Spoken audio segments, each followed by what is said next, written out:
Hello, my name is Marlene, and thank you in advance for listening to my pitch presentation about a bloke with amnesia. You know those moments when you walk into a room and forget why you are there? Imagine playing a game that revolves around the concept of forgetting your objective.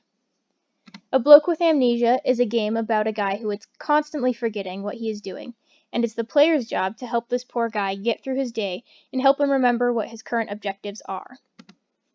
The antagonizing force in this game is none other than the bloke's own memory.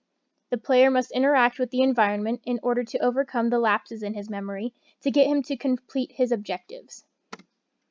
The mechanics of this game largely revolve around the idea that the player knows just as little about what the bloke is supposed to be doing as he does. So, all levels begin with no clear objective in mind. The plan is to have at least 4 levels of different settings per storyline. More levels may be added as time provides.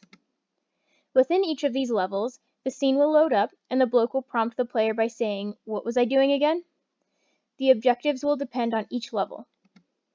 For the very first level, basic instructions on how to move and interact with the world will be given. The player will then go around and interact with objects in the environment, which will prompt the bloke to give feedback on those objects. For instance, in the first level, at the bloke's home in the morning, the player might interact with the table, and the bloke will indicate that he has eaten breakfast, so he is probably almost ready to go to work. They will continue playing the level until they have interacted with the correct objects to help jog the bloke's memory. The first level will not let the player leave until they interact with the bloke's keys. If the player ever gets stuck, there will always be at least one NPC in the level that will help give the player a hint. There will be 3 levels of hints that the NPCs will give, with the first one being the most vague, and the last one being the most obvious. After the introductory level, the objectives in each level will change. At work, for example, the first objective given to the player will be to find the bloke's desk.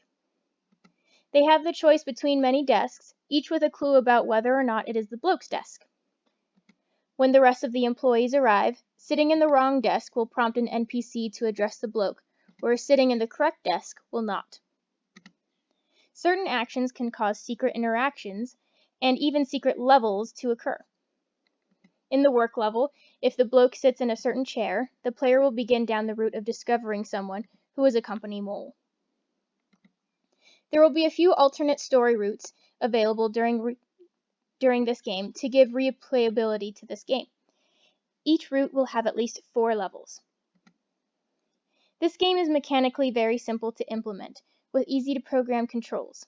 The view will be isometric. There will be many assets needed to help fill the game world, but these can be obtained through the asset store, and any remaining assets can be created by the team. The game will contain multiple endings, expanding the number of levels that will need to be created. Each level should aim to last about 2 to 4 minutes.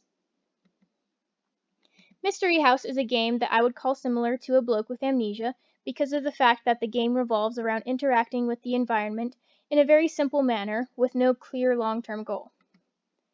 The Stanley Parable has similar mechanics where the controls are simple and the player can only interact with the environment to do simple tasks. Detroit Become Human is also a game that is similar in that the player can change the ending they get depending on their decisions. Parts of the game that will take the most work to develop are the many different interactable objects, dialogues, and alternate ending levels. The other risk with this game is it might end up being too simplistic and feel boring if we are unable to make the interactions and dialogue interesting enough to keep the player engaged. Thank you for listening to my pitch presentation about A Bloke with Amnesia. Please follow the link in the description for a list of my resources, and I look forward to hearing some feedback from you.